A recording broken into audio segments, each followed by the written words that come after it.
I'm aware of Allama Dilawar Hussain Saidi, Inna Lillahi Inna Rajiun, and I got the information a few days earlier that he passed away.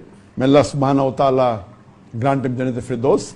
May Allah subhanahu wa ta'ala raise his level to the highest level of Jannah. And I'm aware that he was one of the popular dais of Bangladesh.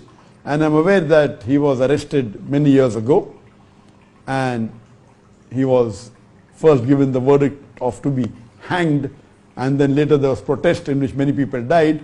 So they changed the verdict from hanging, giving him punishment of death to life imprisonment. And there are many people in many parts of the world, unfortunately many Muslim countries, that the religious people are being arrested, for political reasons. And one of them was Allama Dilawar Hussain Saidi.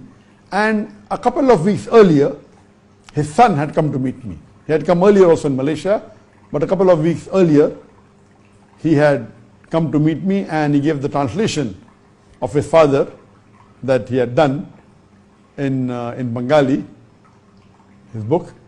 And I told him to convey my salams to him when he meets him. And unfortunately, this happened a few weeks earlier, and we heard that he has expired.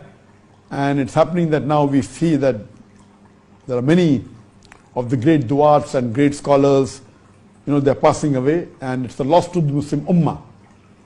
And we know that he had done great work in spreading the message of Allah subhanahu wa ta'ala. And I pray to Allah subhanahu wa ta'ala that may He give him the highest level in Jannah, and may He give him a place close to the Prophet Muhammad sallallahu alaihi wasallam and the Anbiyas and the Khulafa Rashidin and the Sahabas. Ameen.